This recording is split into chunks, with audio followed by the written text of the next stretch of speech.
I don't know what's happening. I say that and all of a sudden, oh good.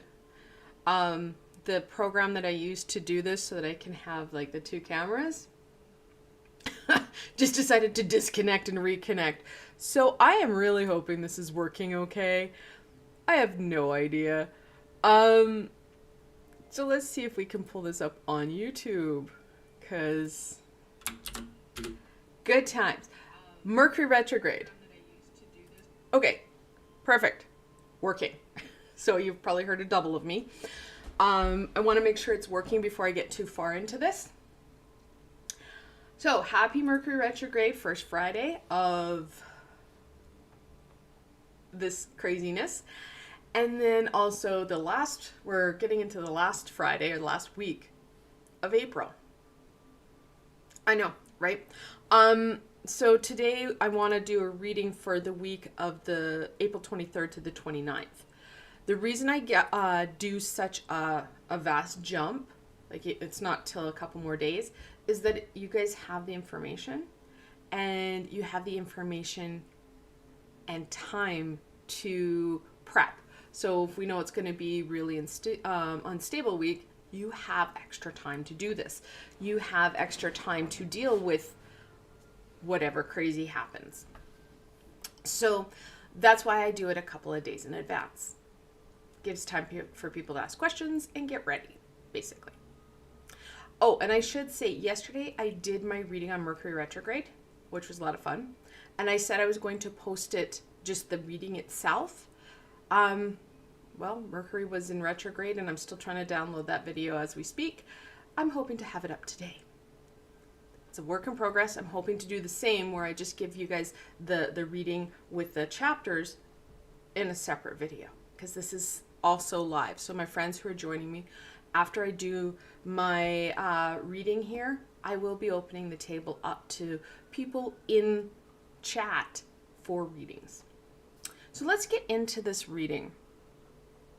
Like I said, we are going to be looking at the week of April 23rd to 29th.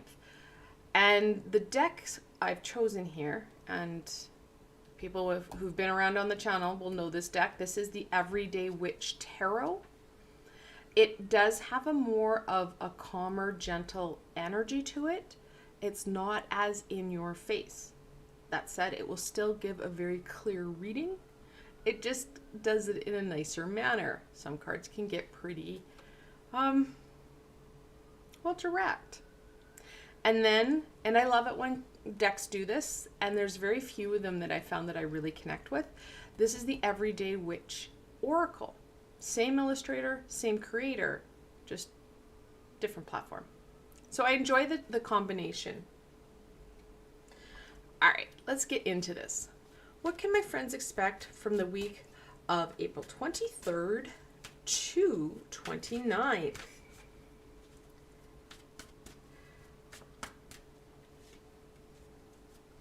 So next week, we're kind of in a holding pattern. It'll be our first full week of Mercury retrograde. It's not going to be a lot going on that way. We're going to be in the quarter moons, as yesterday with the full moon, or yesterday with the solar eclipse, or the other day with the solar eclipse. It was a new moon. So, yeah. Oh, and I should also mention, my next week's healing is going to come out on Saturday for the new moon, or the Earth Day. I won't be posting another one on Tuesday. I just don't have the time to be able to do that this week.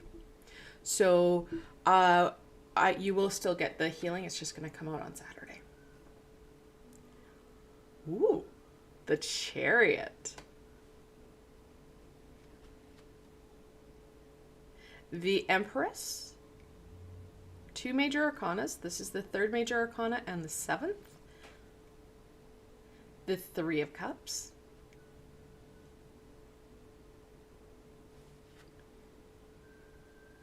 And then the Moon.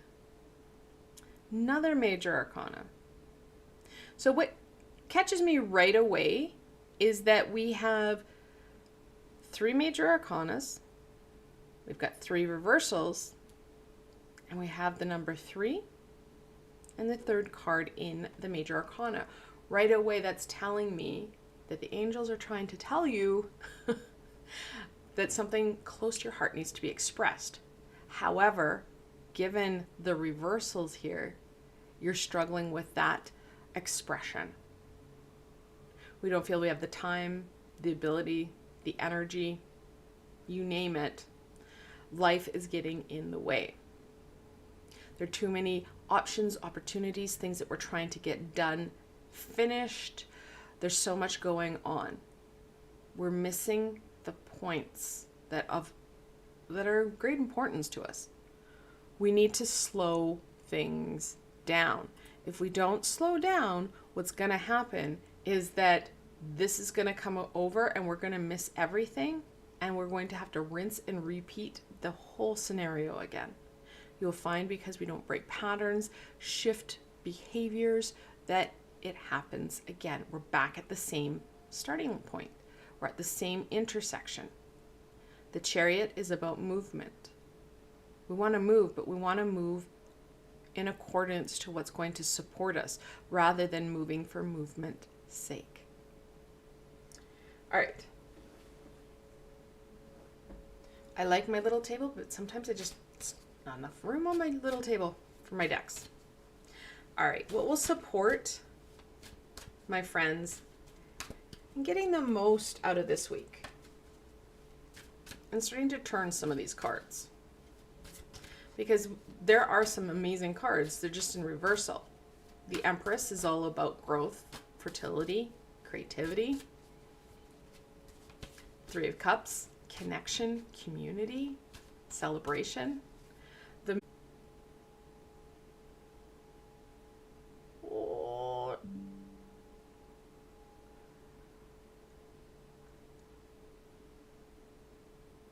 Oh, how I'm enjoying this. Okay, I apologize. The program is deciding, for some reason, has nothing to do with Mercury, to keep disconnecting and reconnecting. At least it comes up with a little thrum for me to look at my computer. So you didn't miss anything, because I paused at it. I'm like, why is it disconnecting again? So there's always a little pathway. This is a movement card as well. But because of fear, because of uncertainty, because we were taught at a very young age, everything scary comes out at night, this card usually brings in some fear to people. What a fantastic card. Inspiration and courage. Yes, please. And yes, please, some more. Very much connected into your solar plexus chakra. That courage, that determination, that go. I like how they did add in this kind of golden yellow color, which again connects into that solar plexus, that inner fire. That's going to help us. It can help us turn the moon. It's going to help us to be able to express ourselves. Have the courage, the determination not to give up on ourselves, and give ourselves a little bit of time, because a little bit of time will go a long way. We don't need hours, weeks, and months to do this. We just need a little bit of time for us to start to connect into some of these pieces. And that expression of self, that creativity. And no, my friends, creativity does not mean arts and crafts, unless that is how you express you.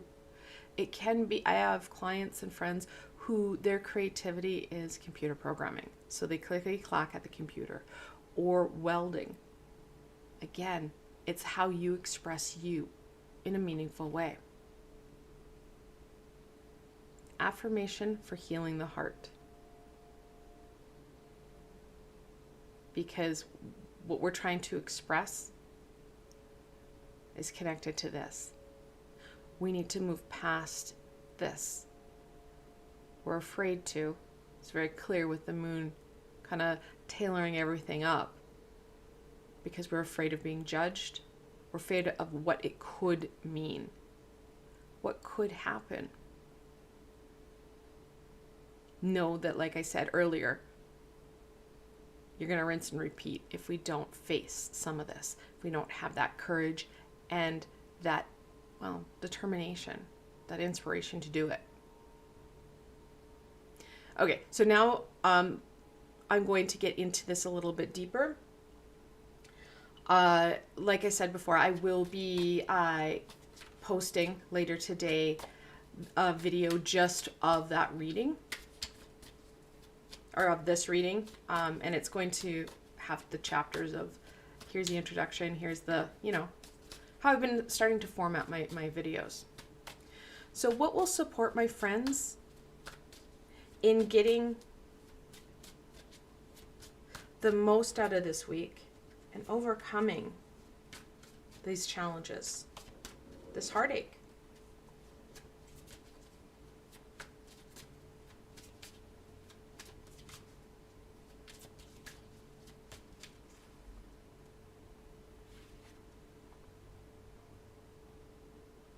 The Ace of Wands. Again, we're in that very internal fire, that fulfillment, that zhuzh, that passion for life, that passion for who it is we are and what it is we're doing. We have that ability to start to shake off some of this gunk and yuck and connect into things that are more meaningful for us, more supportive, that is going to inspire us. And going back to that inspiration. But again, this is not just going to occur. It's not going to happen to us. We need to bring it forward. We need to draw it out.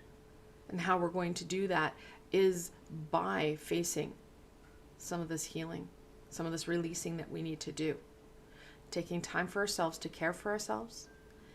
And this is going to be hard, connecting into our supports. Because there's a big fear around that judgment. Feeling weak, feeling needy. The minute we start to take care of ourselves, we're going to see that floodgate open. Because once we get rid of some of this, we're not going to be able to get all of it, guys. There's no way. We're just carrying way too much from this lifetime, past lifetimes, and stuff on our DNA. It's too much. We have the Emperor. He too is on his head. Another major arcana. The Emperor, of course, is about stability, structure, and routine. Dun, dun, dun. Nobody likes routine, but we thrive within it. We like to buck the system, but at the same time, we're like, I love the system, but I don't want to admit the system works sometimes. So this system is what's going to help us. We need to start to schedule in our day, opposed to just doing the getting up, existing, doing our day, coming home, binge watching Netflix, or just going to bed. We need to put a little bit more time and effort into it. So scheduling out this week a bit. And no, you don't need to be, he's on his head. It's kind of chaotic. Given the fear, we want to take him in smidge. Okay? Don't become too tyrant with self. So schedule things in, making sure you schedule in enough time for sleep. Don't over exaggerate it. How much time do you really need to sleep? Making sure that you're eating, that you're drinking water, right? Those are really basic needs, but it's going to be a foundational piece.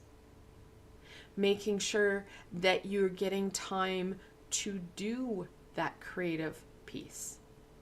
And I get, especially with the expectations and demands of self, of life, kids, the dog, the school, the work, you may not get that creative time until the end of the week. Or, hey, because someone's doing this early, this weekend. Starting early so that you're starting off and shifting these cards from the get-go. It does not need to be hours and hours and hours. A little bit of time goes a long way in fueling you, making you feel better. It's funny, when we get into creativity, we always think it has to take a day or days. No, a little bit of time. Getting in and doing. Hands-on would be great so that you're getting your fingers and hands into it. We have some very earthy cards here. The minute we start doing that, these water cards that are connected to intuition and to support on that higher level will flip. Know that tarot is not written in stone, guys. This is why A, I like you guys to have extra time with the cards, and B, you can plan accordingly. Like I said at the beginning. 7 of Cups reversed.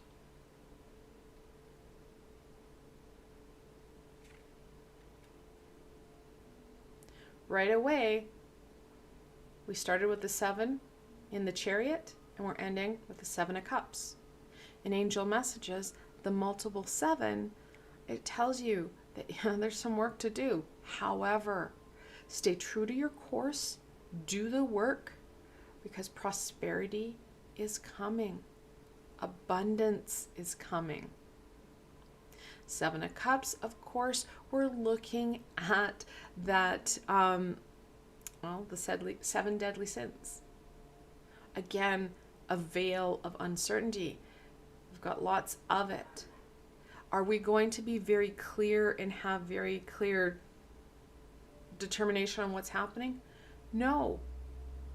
There is always going to be those unknowns in play.